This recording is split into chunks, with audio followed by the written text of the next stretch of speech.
White wash हुआ बांग्लादेश और अभी इंग्लैंड हमें जिस तरह मार रही है वो भी आपके सामने है। तो साहब हमारी नीयतें सही नहीं है। आपको एक बात बताऊं, यहाँ बिल्कुल क्लियर हो जाती है सूरत हाल जाके, और हमारे जहाँ पे डिक्लाइन और बहुत सारी चीजों में आया है, वहाँ पे हमारा वो खेल के जो खैबर से लेके चमन तक जो है वो सबको एक लड़ी में पिरो देता है। आप खेल में भी अगर हम देखते हैं तो पाकिस्तान का इतना बड़ा डिक्लाइन आता है कि आप सोच भी नहीं सकते।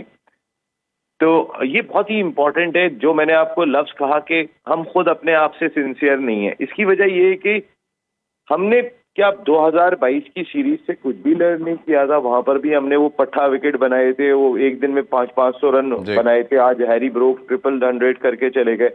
454 रन की जो है जो टीमें रन बनाती हैं वो पार्टनरशिप करके चले गए। और जिस अंदाज से वो आपके बॉलर्स को धो रहे थे, मुझे बेशर्मी लग रही थी अपनी क्रिकेट की।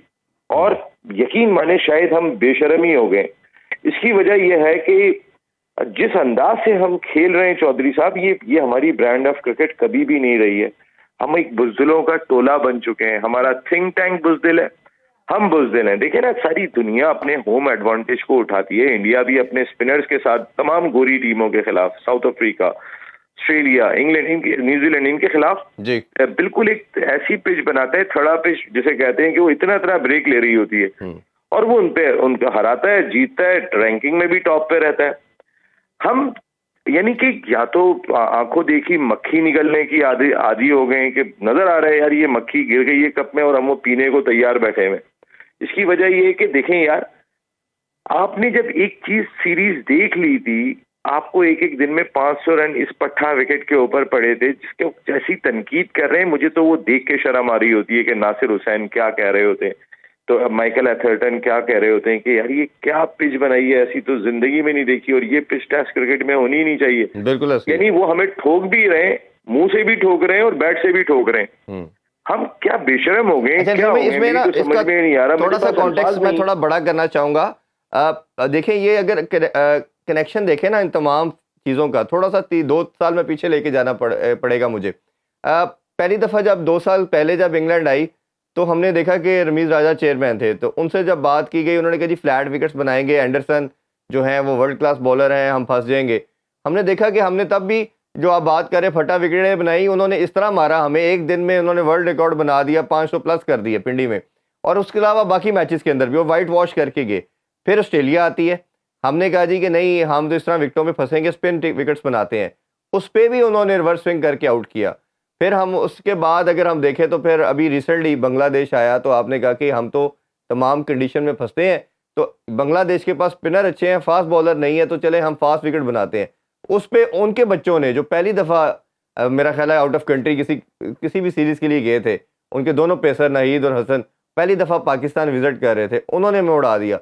तो अब पाकिस्तान उस भंवर में फंस चुका है, ना हमारे पास फास्ट बॉलर है, ना स्पिनर है, बैटर हमारे हर तरह की कंडीशन में एक्सपोज हो रहे हैं, जिनको हम कहते थे जी दुनिया के बेस्ट बैटर हैं। ये पाकिस्तान क्रिकेट अब जाएगी तो जाएगी किस साइड पे? इस हवाले से क्या कहेंगे आप? आपको नजर नहीं आ रहा किस साइड पे आ चुकी है? जाएगी वाली तो बहुत अब बात पुरानी हो गई। देखें, हमारा चौधरी साहब जो मसला है वो ये है कि हमारे कुछ मंजूर नजर लोग होते हैं जो हमारे सिस्टम का हिस्सा है, और वही फिर जो है वो चाहे वो स्याह करें, सफेद करें, अच्छा करें, बुरा करें, वही होते हैं। आप अगर सिर्फ अपने प्लेयर्स की एग्जाम्पल उठा के देख लें, आपके वही प्लेयर जो अभी बांग्लादेश के खिलाफ व्हाइट वॉश हुए थे, अगर आमिर जमाल को मैं हटा दूं तो सारे वही खेल रहे हैं, कोई फर्क नहीं है। आमिर जमाल अनफिट थे तो वो नहीं खेले थे। आप 448 रन करके भी हारे, अब 26 रन पे 6 आउट करके भी मैच हार रहे थे। आपके जो खिलाड़ी जिम्बाब्वे के खिलाफ खेलते हैं वही ऑस्ट्रेलिया के खिलाफ खेलते हैं, जो आयरलैंड के खिलाफ खेलते हैं वही इंडिया के खिलाफ खेलते हैं, जो हॉलैंड के खिलाफ खेलते हैं वही जो है वो इंग्लैंड के खिलाफ खेलते हैं। तो आप तो कोई चीज बनाने जा ही नहीं रहे। आप जिन चूजों के साथ, मैं इनको अब चूजा कहना शुरू हो गया हूँ कि एक मैंने अपने खिलाड़ी, अपने ब्रांड देखा है पाकिस्तान क्रिकेट का, उनका लेवल देखा है। मैं जब वो ग्राउंड में खड़े होते थे पाकिस्तान नजर आता था, ये तो चूजे हैं इतने इतने से यार, इनके दिल भी चूजों की तरह हैं, इनके अंदर कुछ भी नहीं है। मैं आपको एक बात बताऊं, क्योंकि एक्सपोज हो गए। कहां पे एक्सपोज हुए? देखें, जब आप नाइंसाफी करते हैं, जब आप अपनी दोस्ती यारियां निभाते हैं और मेरिट का ख्याल नहीं करते हैं, जब आप अपनी मनमानी करते हैं और आगे पीछे कुछ भी नहीं देखते हैं, तो अल्लाह का भी हिसाब है। अल्लाह की लाठी बड़ी बेआवाज है। आज इस पिच के ऊपर सारी दुनिया जो है वो ऐसी बहती गंगा है कि जहां पे हाथ धो रही है, वहां पे बाबर आजम हमारा हाथ नहीं धो पा रहा। अब आप जरा 71 गेंदे 12 ओवर इस पट्टा विकेट के ऊपर खड़े होने के बाद भी वो इतना लेजी होके जो है वो एलबीडब्ल्यू हो जाता है। इसकी वजह है कि आप जो बोते हैं ना वो काटते हैं। ऐसा नहीं होता कि छोड़ देगा अल्लाह ताला आपको। आपने जो दोस्ती यारी निभाई थी, उन्होंने ही डंडा डोली करके पहले आपको कप्तानी से बाहर उठा के फेंका, और उसके बाद वही लोग खेल रहे हैं। और अब आप जो खेल रहे हैं वो वो कहते हैं ना, वो जब आप अपने मुल्क से बाहर चले जाते हैं, तो जब इतनी ज्यादा आप कप्तानी को एंजॉय कर चुके होते हैं 4 साल, और उसके बाद जब एक प्लेयर खेलते हैं, आपके लिए एडजस्ट करना इतना आसान काम नहीं होता। बिल्कुल।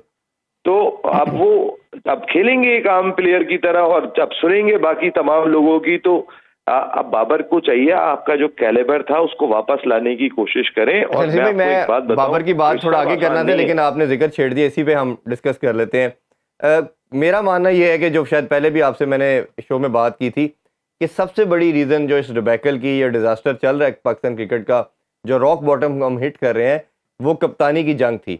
बाकी फैक्टर्स भी हैं, बट ये सबसे बड़ी मेन वजह बनी। यही लड़के जो एक दूसरे के लिए हैशटैग चलाते थे, सोचना भी मना है, अब वो एक दूसरे के दुश्मन बने हैं, लॉबिंग कर रहे हैं, वो सारे हमारे सामने एविडेंट है, किसी से ढकी छुपी बात नहीं है।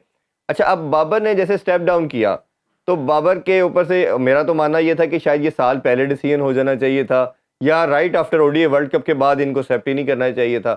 अब आप क्या समझते हैं, एक तो क्या कप्तान होगा वाइट बॉल के अंदर, और जिसका नाम तो ऑब्वियसली रिजवान और शादाब का सबसे टॉप पे लिया जा रहा है, और दूसरा ये कि शान मसूद की कप्तानी है कि टेस्ट के अंदर भी बात करें तो अनफॉर्चुनेटली उन्होंने अच्छा तो परफॉर्म कर दिया, बट उनकी कप्तानी में हमें ज़रा भी इंप्रूवमेंट नज़र नहीं आ रही कि जब मार पड़ रही है तो फील्ड प्लेसिंग कैसे हमने बेहतर करनी, गैप्स को कैसे बॉलर के साथ मिल के कवर करने हैं, ये तो आपके कंट्रोल में है। तो वो तो हमें कहीं ना कहीं, जैसे 26 पे 6 आउट करके सबको मालूम था कि 2-2 ओवर आपने करके एक विकेट लेनी थी, तो उन्होंने अपने दूसरे बॉलर सेकंड ईयर के लगा दिए और उनकी पार्टनरशिप लगवा के मैच हरवा दिया। ये कप्तानी के मसले को दोनों पहलू पे बताइए, वाइट बॉल और रेड बॉल के हवाले से। देखिए, रेड बॉल में जब इतना नाकाम हो गए थे ना शान मसूद, तो उनको एज ए प्लेयर ले आना चाहिए था और वो ज्यादा बेहतर होता। और लेकिन एज ए प्लेयर भी अगर आप उनकी परफॉर्मेंस देखें तो उनकी 28 की एवरेज है 40 टेस्ट मैचों में, चौथी सेंचुरी। और इस पिच पे अगर उन्होंने 150 रन कर दिए तो भाई इस पिच के ऊपर तो छोड़ कौन रहा है? आपके इन रन्स को, जहां पे रन्स की जरूरत थी उस जगह पे आप 60 रन करते थे और विकेट थ्रो करके आ जाते थे। जहां आपको बड़े रन करने चाहिए थे, एज ए लीडर अपनी स्ट्रेंथ को शो करना था कि मैं एज ए लीडर मेंटली कितना टफ हूं, वहां पे आप 60 रन करने के बाद, सेट होने के बाद विकेट दे के आ गए। यहां पर आपने अगर रन किए तो कोई अनोखा काम नहीं किया। देखिए, टेस्ट क्रिकेट में शान को अगर आपने कप्तान बना के रखा है, पाकिस्तान क्रिकेट बोर्ड के पास, एक सच्चाई से बताऊं चौधरी साहब, ऑप्शंस बहुत थोड़े हैं। देखिए, आप अगर मेरी अपनी जाती राय में, आपको अपनी क्रिकेट को बेहतर करने के लिए, तो अगर जब आप बाहर घूम घूम के वापस लोगों को ला रहे हैं, तो कप्तान उसी को ले आते कि जिसने इन सबको ग्रूम किया था एक सीरीज के लिए, ताकि आपका कॉन्फिडेंस बहाल होता। आप तो अपना कॉन्फिडेंस भी बहाल नहीं करना चाह रहे भाई। आप सरफराज को कैप्टनशिप देते एक सीरीज के लिए, आप वो बांग्लादेश की सीरीज में कप्तानी कराते, अगर टीम अच्छा खेलती तो आप इंग्लैंड की सीरीज भी कराते जी, क्योंकि वो एक नेचुरल कप्तान है। आज अगर मैं उन 4 को हटा दूं, जिनमें से मुझे कोई भी कप्तान प्रॉपर दिखाई नहीं देता, रिजवान की बात करें, शाहीन की बात करें, बाबर की बात करें, शादाब की बात करें, मुझे इनमें से किसी एक में भी, मैंने कहा ना चूजे, मेरा लफ्ज याद रखिएगा, ये चूजे, और इनमें से मुझे कोई भी ऐसा कप्तान दिखाई नहीं देता कि मैं बोलूं कि यार ये कप्तान होगा, क्योंकि हमने इनके दिल गुर्दे देखे हैं यार। ये मेंटली कितने टफ हैं, ये फिजिकली कितने टफ हैं, ये सब हमने देखा है भाई। इनका दिल गुर्दा कितना है, ये सारी चीजें हमारी नजर से गुजरी हैं। जब कोई बड़ा और क्रंच मैच आया, इन्होंने हाथ पैर छोड़ दिए, हम अपनी आंखों से देख रहे हैं, और अभी से नहीं हो रहा, ये 2 साल से हो रहा है हमारी क्रिकेट के साथ। तो उस लिहाज से अगर आप बात करते हैं कि व्हाइट बॉल का कैप्टन, देखिए शान को बनाया, मेरे ख्याल है ये सीरीज डिजास्टर हो जाती है, तो कोई वजह नहीं बनती कि शान कैप्टन रहेंगे, लेकिन लगाएं तो किसको लगाएं?